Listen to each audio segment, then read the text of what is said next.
ഏറ്റവും വ്യത്യസ്തമായിട്ടുള്ള ഒരു അനുഭവത്തിലേക്കാണ് നമ്മൾ പോകാൻ പോകുന്നത്. മിനിഷ, അന്ന. അതെ, അതാ അച്ഛൻ പരിശീലിപ്പിച്ച മക്കള് മത്സരത്തിലെത്തുന്നു. ഇദ്ദേഹം പരിശീലിപ്പിച്ച മകന് ഓടക്കുഴലില് നാഗസ്വരവും മകനെ പഠിപ്പിച്ചു അല്ലേ? രണ്ടിലും എ ഗ്രേഡാണ് മോനെ. ആനന്ദ്രാജ്. പേര്? എൻ്റെ പേര് ജയരാജ്. സ്കൂളിലാ? സ്കൂളിലെ മാഷാണ്. മക്കളെ കണ്ണാണ് മക്കൾ. അതെ, അച്ഛൻ്റെ കണ്ണുകളാണ് മക്കൾ. കഴിഞ്ഞ തവണ മൂത്ത മകനുണ്ടായിരുന്നു അല്ലേ? തവണ വരെ 8ാം ക്ലാസ് മുതൽ +2 വരെ അവനുണ്ടായി. എ ഗ്രേഡും കൊണ്ടാണ്. അപ്പോൾ ആ വഴിക്ക് അനിയനും അല്ലേ? അതെ. എങ്ങനെയുണ്ടായിരുന്നു തവണ മോൻ്റെ പെർഫോമൻസ്? നന്നായി. എന്നാലും പഠിപ്പിക്കുന്ന ആശാന്റെ ഗുരുവിൻ്റെ ഒരു പിശുക്ക് അതിനകത്തുണ്ട്. എന്നാലും നന്നാവട്ടെ അല്ലേ? നമുക്കിപ്പോൾ തുടങ്ങാം അല്ലേ? നമ്മുടെ സമയത്തിനകത്ത് നിർത്തിയിട്ട് ആദ്യം അച്ഛൻ്റെ തന്നെ ഒരു ഓടക്കുഴൽ വായിക്കുന്നത് കേട്ട് അച്ഛൻ തന്നെ വായിക്കുന്നത് കേട്ടിട്ട് മകനിലേക്ക് വരാം. ശരി.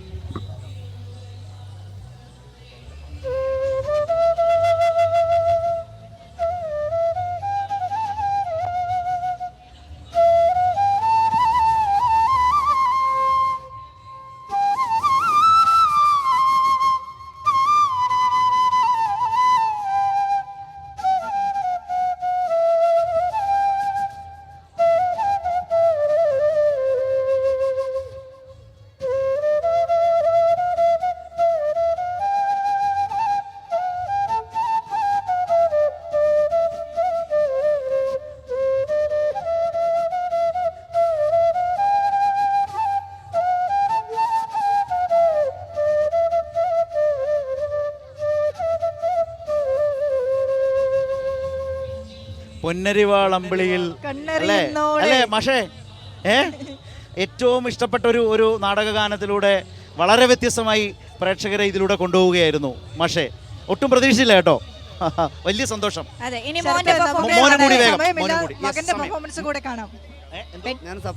ഓക്കെ, രണ്ടുപേരും കൂടി. ശരി.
ആനന്ദേ, ജയരാജ പക്ഷേ പറയാൻ പറ്റുന്നില്ല. പക്ഷേ ഇടയ്ക്ക് ഞങ്ങൾക്ക് ഒരു സമയം എടുക്കേണ്ടതുണ്ട്.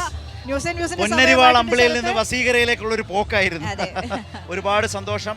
ഏതായാലും എത്ര വലിയ തിരക്കുകൾക്കും ഈ ഇരമ്പലിനും വലിയ കാതടപ്പിക്കുന്ന ശബ്ദത്തിനും നടുവിൽ എത്ര ഹൃദ്യമായി, എത്ര സോഫ്റ്റ് ആയിട്ടാണ് നമ്മൾ ഈ ഓടക്കുഴലിലൂടെ ഇവരെ രണ്ടുപേരെയും കൈരളിയുടെ പ്രേക്ഷകരിലേക്ക് നമ്മൾ എത്തിച്ചത്.